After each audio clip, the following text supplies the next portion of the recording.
Didier Deschamps, il parle de lui, de son avenir, et il glisse comme ça que ouais, c'est vrai qu'à l'étranger, le résultat, ça compte avant tout, et qu'à l'étranger, quand on gagne, et qu'à l'étranger, quand on gagne des trophées, et qu'à l'étranger, on est reconnu, et on sent quand même qu'il est un peu énervé. On sent qu'il est un peu énervé, qu'il estime sans doute qu'il n'a pas la reconnaissance qu'il mériterait en France. Afin de contextualiser tout de même le tout, j'aimerais quand même vous rappeler que les audiences globalement de l'équipe de France sont en baisse, à quelques exceptions près, et que des études récentes ont été menées sur la raison de ces baisses d'audience, et qu'une des raisons est l'attractivité des Bleus et le spectacle proposé qui est moins intéressant. Voilà, on a abordé ça dans l'after ces derniers jours, et à chaque fois qu'il y a l'équipe de France, on se fait la remarque. Alors le match retour contre la Croatie, ce titre-là est un peu un contre-exemple, parce qu'évidemment tout le monde s'est régalé, le scénario et tout. Mais enfin, la tendance quand même lourde, globale, est celle-là. Donc Deschamps, de par ce qu'il propose, ce qu'il provoque, ce qu'il fait, ce qu'il organise sur le terrain, est en partie responsable tout de même. Donc aujourd'hui, est-ce que vous comprenez Deschamps ou est-ce que finalement, pardon, monsieur Deschamps, mais malgré tous les titres que vous avez ramenés, malgré toutes les victoires que vous avez, on est en droit de ne pas être totalement satisfait. Comment vous vous positionnez sur la question, Flo? En fait, il y a une phrase, c'est un débat, on l'a tellement fait que moi je ne vais pas le refaire. Oui, mais là, quand il s'exprime... Non, mais on en a parlé justement après le match, puisque tu fais allusion au match retour. On a redit que malheureusement, il n'est jamais le protagoniste de ces changements offensifs, mais on va dire, il le fait quand il est le dos au plus mur. En réaction. Ouais, au pied du mur plutôt, quand il est au pied du mur et qu'il est obligé de le faire, poussé par les événements. Oui, là, il nous met une belle équipe et un système qui pourrait nous séduire, et aussi servi par le fait qu'il sait que les Croates vont attendre. Donc, ce qui veut dire que quand ce ne sera pas le cas, il ne le fera pas forcément. Voilà. Mais ce qui me gêne dans une interview, comme d'habitude, c'est qu'il y a une forme de déni, dans le sens où il dit, vous savez, ce débat sur le beau jeu, c'est n'importe quoi, parce qu'on ne gagne pas de match s'il n'y a pas de jeu. Enfin, on ne se qualifie pas, on ne gagne pas de match, pas quoi. C'est pas vrai. C'est pas vrai. C'est tout. Après, on peut débattre pendant des heures. Moi, s'il me dit Deschamps, écoutez les gars, ce débat, il me casse les couilles, pardon. Un euro. Ouais, 1 euro. Il me casse la tête, ce débat. Mais moi, je suis là pour faire gagner l'équipe de France et lui rapporter un maximum de titres. Tu diras, ok. Mais si il ne refuse la réalité et qu'il te dit, vous savez, on ne gagne pas autant de matchs et on ne fait pas autant de résultats si on n'a pas de beaux jeux, malheureusement, c'est pas vrai. Surtout en compétition internationale. Quand tu vois qui a gagné les dernières compétitions internationales, à part l'Espagne, on peut pas dire que c'est la prime à l'esthétique ou la prime à l'audace. Après, l'euro, si tu veux, ce qui s'est passé avec l'euro, à mon avis, est une rupture quand même dans une forme de durée. C'est-à-dire que tu as accepté que ça joue moins bien parfois, parce qu'effectivement, il y avait des résultats, on va dire, parce que tu as gagné déjà, quand même, la Coupe du Monde, c'est pas rien. Donc il y avait toujours ce petite chose qui restait. Moi, je pense que ce que Jacquet a fait de mieux, c'est de partir, entre guillemets, après la victoire. Parce que déjà, ça avait été une galère sans nom avant, il faut le dire. C'était pas beau avant la Coupe du Monde. Il se trouve qu'il a fondé un groupe, trouvé un truc, imaginé quelque chose et gagné, que ça a réconcilié tout le monde avec le foot, tant mieux. Et derrière, il a arrêté, et je pense que tu ne pouvais pas faire mieux. Et derrière, il y a une forme d'autogestion des joueurs sous le maire, et puis après, tu as eu du mal à retrouver un fil. Deschamps, il a trouvé quelque chose, ça lui a permis de gagner. Maintenant, il ne séduira plus jamais les gens, puisque les gens qui ont vu la victoire en 98, qui ont vécu celle en 2018, c'est les parents, les grands-parents, les parents, les enfants. C'est-à-dire qu'aujourd'hui, tu n'as plus personne là-dessus qui est impressionné par l'idée d'aller gagner un titre. C'est-à-dire que là, l'euro, tu vois, les gens voulaient le gagner, mais ils estiment que même un résultat en finale, demi-finale, ça ne les intéresse pas. Et donc, Deschamps, cette phrase, le déni de Deschamps, c'est ça, c'est de dire le beau jeu, moi, c'est n'importe quoi, parce que on a forcément bien joué si on a eu des résultats. D'abord, on n'a pas eu de résultats récemment. On a eu même des contre-performances. Et puis ensuite, effectivement, je pense que l'inverse, c'est que l'équipe de France, c'est une équipe grand public. Enfin, là, on parle de l'équipe grand public. C'est-à-dire que moi, j'ai des tas de gens autour de moi qui ne s'intéressent pas au foot comme moi et qui ont besoin, à minima, de ce qu'ils ont vu dimanche soir dans le match retour, mais pas moins que ça. Sinon, ils changent, ils regardent du top 14 de rugby, ils regardent d'autres sports, mais ils ne regardent plus l'équipe de France. Donc je pense que Deschamps fait quand même une petite erreur dans sa com, malgré tout, que de ne pas dire oui, c'est vrai. De rugby, permets-moi quand même un bémol. Mais j'ai quand même du mal à concevoir que Agen, La Rochelle, non, c'est pas ça. Plus que, c'est pas ça. C'est-à-dire que les gens acceptent plus l'engagement, tout ce que tu peux mettre dans un match, par exemple, un gros match de top 14. Et ils n'acceptent pas ce qu'ils ont vu, par exemple, au match aller de la France contre la Croatie. Ça, ils ne veulent plus l'accepter. C'est un goût de gourmet parce qu'on a beaucoup gagné. Donc maintenant, en fait, on s'attend à gagner gagner moche. On l'a déjà fait. Donc, c'est normal de gagner. Moi, ce que je ne comprends pas de tous ces débats, et pas de nous, mais le débat public, tu as les meilleurs joueurs du monde. Tu as les meilleurs joueurs du monde, que tu le veuilles ou non. Mais c'est sûr, ça, Yvan. Je fais l'Italie, l'Espagne, l'Angleterre, de partout où je vais, tous les gens du ballon, et pas ceux qui comprennent le ballon, tous, vous avez de quoi faire 3 équipes de très haut niveau. Aucune sélection a de quoi faire 3 équipes de très haut niveau. Ça, c'est vrai, sur la densité, je peux... Sur la densité, et réduis-le sur un groupe de 15-16 joueurs, tu vas sur Transfer Market si tu veux voir les valeurs, et sinon tu raisonnes avec les clubs où les mecs sont titulaires, tu as les meilleurs joueurs du monde. Donc pour moi, le postulat de départ, c'est normal de gagner. C'est normal de gagner. Le débat après, il est est-ce qu'on arrive à bien jouer pour gagner? Est-ce qu'en jouant mieux, on va gagner plus et on va proposer quelque chose? Et ça, il n'est pas capable de le faire. Moi, j'ai beaucoup de respect pour Deschamps, pour sa carrière, l'expert du football. C'est un bon mec. J'ai aucun problème avec lui. Mais à partir du moment, c'est le type de Formule 1 qui a la meilleure voiture. Eh bien, il doit gagner. Et la meilleure voiture, elle va plus vite que les autres. Tu dois gagner. Après, en Formule 1, tu ne peux pas faire plus joli, des beaux virages, des machins. Tu gagnes, tu es premier, tu n'es pas premier. Au foot, tu dois proposer autre chose dans le contenu. Et ça, on ne le voit pas. Je sais pas que moi, qui vois 10 matchs par semaine, à un moment, j'ai arrêté de regarder les matchs de sélection, tellement je m'emmerdais, c'est un problème. Et on parle pas de tes amis qui ne regardent pas le foot, que là, au bout de 5 minutes, tu te lèves, parce que c'est même pas ton univers, ton métier, ton machin. Donc, pour moi, le step, il est là. Je rajoute un élément audience, parce que les audiences maintenant sont publiques, donc il n'y a pas de grand secret. Mais tu remets en perspective, entre le dernier Euro, là, en juin, et l'Euro précédent, on a globalement une érosion de l'audience sur l'équipe de France de 25%.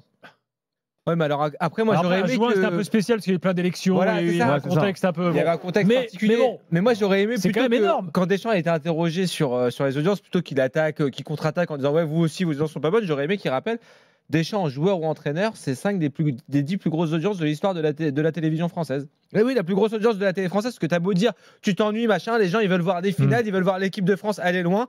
La plus grosse audience de la télé française, c'est France-Argentine, finale de la Coupe du Monde 2022, c'est Deschamps qui est sélectionneur. C'est demi-finale France-Maroc, c'est la finale de France-Portugal où Deschamps t'amène en finale. In fine, oui, tu veux bien jouer, etc. Mais les gens se réunissent. Le football de sélection, c'est avant tout les grandes compétitions, c'est créer des aventures dans les grandes compétitions. C'est pas pour les connaisseurs. Mais les grosses audiences, c'est pas pour les connaisseurs. Je suis pas absolument d'accord avec toi. C'est le grand public. Là où tu veux réunir à la France, c'est pendant les grandes compétitions. Et Deschamps, tu peux lui reprocher ce que tu veux, Jimmy, mais il a cette capacité à t'amener loin à chaque fois. Non, mais attends, il y a juste un point. C'est que ça, c'est une chose entendue, tu as raison. Et ça te condamne d'ailleurs à gagner ou à aller très très très loin. Mais pourquoi pas? Tu dis, tu as raison, tu vas faire les plus grosses audiences, demi-finale de Coupe du Monde, finale, c'est vrai. Mais là, on parle d'autre chose, parce que tu as d'autres matchs dans une année. C'est-à-dire que toi, tu accepterais que on se concentre et on se gargarise de ça à la place de Deschamps, mais tu oublies tous les matchs qu'on voit, là, les 10 matchs par saison de l'équipe de France, en dehors des grandes compètes, et c'est aussi sur ces moments-là. Moi, quand j'étais petit, il y avait un match de qualif, n'importe lequel, avec Platini. Je veux dire, tout le monde était devant sa télé. Et tu voyais moins de foot, Flo. Tu voyais moins de foot. Bien sûr. Mais justement, les rythmes n'étaient pas les mêmes et le foot de sélection était plus qualitatif qu'aujourd'hui. C'est pas que la France, tu vois. C'est pour ça, Jimmy, que je pense que l'erreur... Moi, je parle d'erreur fédérale. Je l'ai dit dans l'after cette semaine. Moi, je dis pas l'erreur de Deschamps. Que Deschamps, il se batte pour défendre son bilan, c'est humain, quelque part. Moi, j'ai même pas envie de débattre de ce que dit Deschamps. Moi, l'idée d'un grand dirigeant fédéral, ce serait de dire, le problème n'est pas Deschamps, il a fait un boulot énorme. Le problème est, qu'est-ce qu'on fait maintenant? C'est comme quand la Bundesliga s'est reconstruite. Qu'est-ce qu'on fait? On commence par quoi? On commence par le business, les loges, les machins? Non, on commence par le terrain et dire on va essayer de faire du spectacle. Qu'est-ce qu'on commence par faire quand tu fais un club, même en Ligue 1? Si tu sais que tu peux pas être le PSG, que tu n'étais pas sûr de gagner, qu'est-ce que tu dis?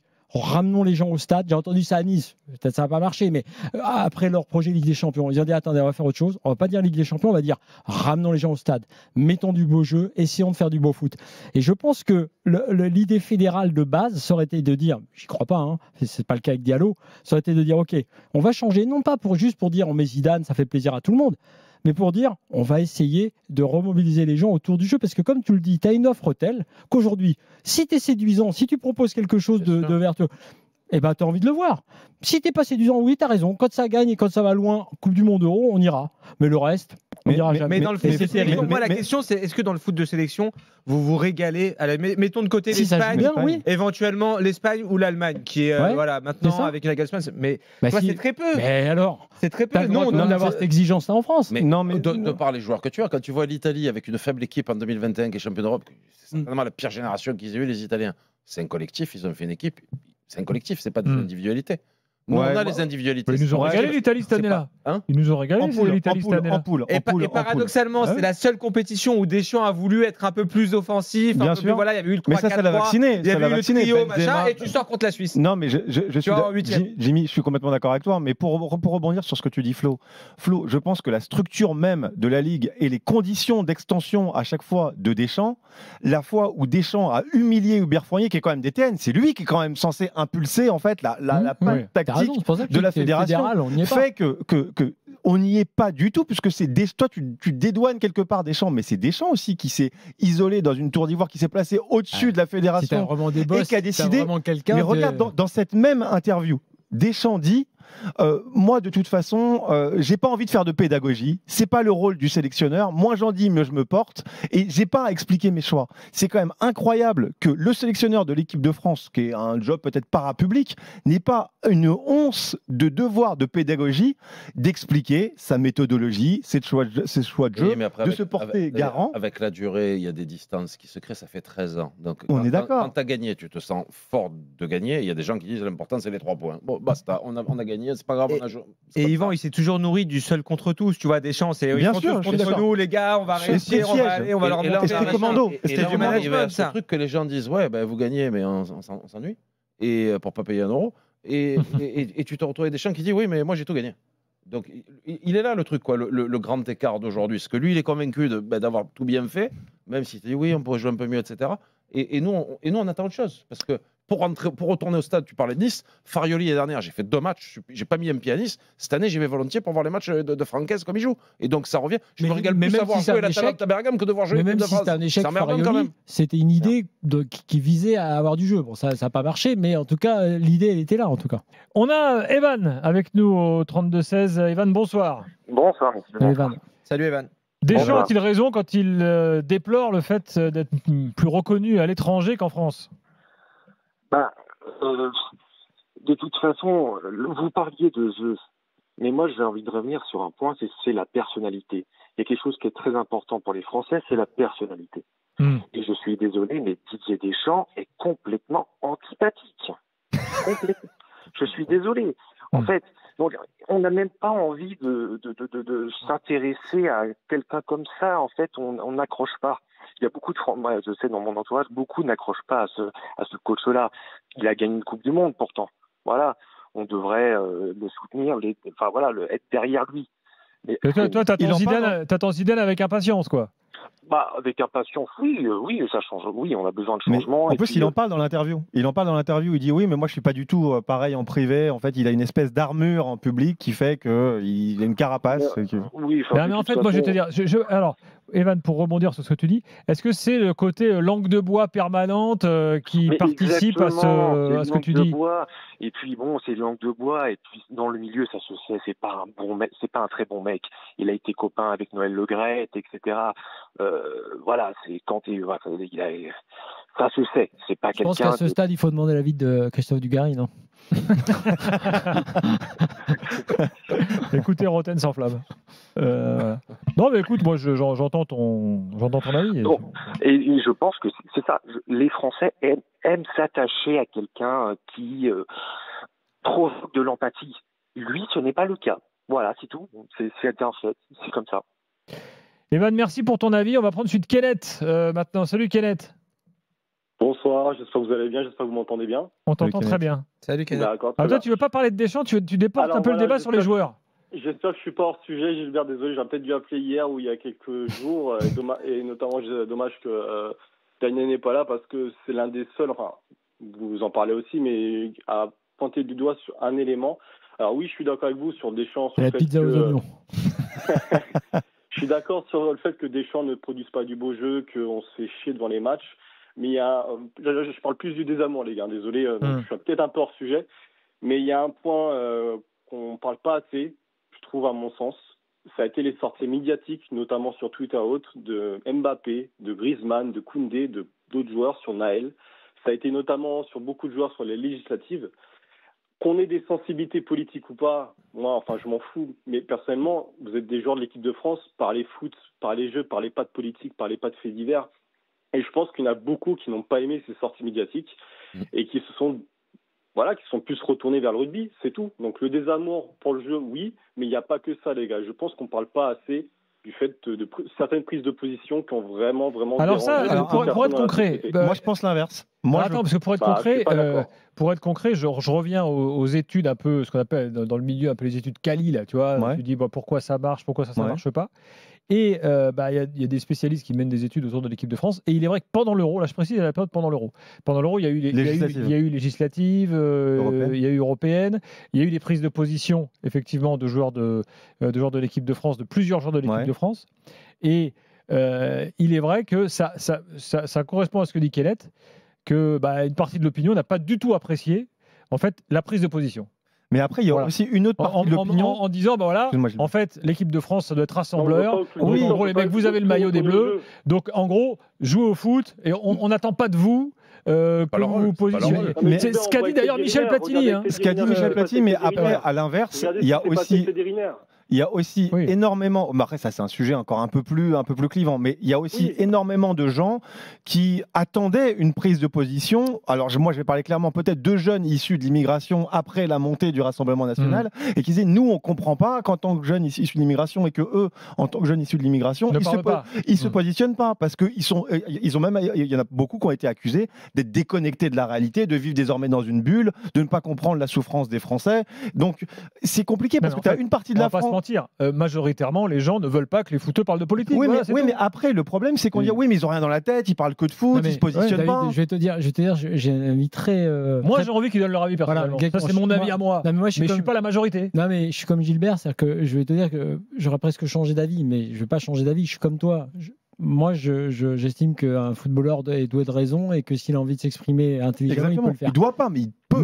Mais je comprends aussi absolument ce que dit Kenneth sur le fait que certains, et là aussi j'ai entendu autour de moi, ne comprennent pas, parce qu'en fait, ils n'ont pas envie d'entendre ça de la part des footballeurs. Non pas qu'ils leur disent « joue au foot et tais-toi », c'est juste qu'ils considèrent que l'équipe nationale étant un peu au-dessus de tout le reste, elle ne doit pas le faire. Donc moi, je suis un peu partagé, parce que mon instinct premier de journaliste et d'être humain et d'électeur dirait pourquoi ils ne s'expriment pas comme les autres. Et je reconnais que malgré tout, ça fracture aussi beaucoup, parce que les gens, comme dit Kenneth, ne comprennent pas et ne sont pas forcément d'accord avec cette idée.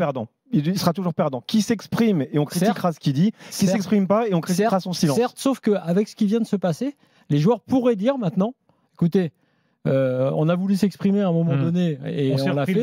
On s'est pris quand même le truc violemment dans la tronche, nous et nos familles. Donc vous comprendrez que maintenant on ne le fasse plus. Et j'avoue que j'aurais été très virulent en disant ouais, vous n'avez pas de courage, vous prenez jamais position. Et que maintenant je dirais ouais, je comprends ce que vous dites. Mais c'est vrai, Kenneth faisait référence à Teddy Riner là sur ces dernières 48 heures. Ouais, mais là c'est vraiment encore sa prise de position. Il se retrouve là dans la sauce, comme disent les jeunes. Absolument. Mais ça, c'est un sujet encore plus sensible. C'est au-delà de la politique, ça touche à l'intime, au religieux. C'est encore plus compliqué que donner son avis. C'est aussi l'époque qui fait que tout est ultra exacerbé, toute déclaration est reprise, voilà, et déformé. Voilà. Kenneth, tu veux rajouter quelque chose ?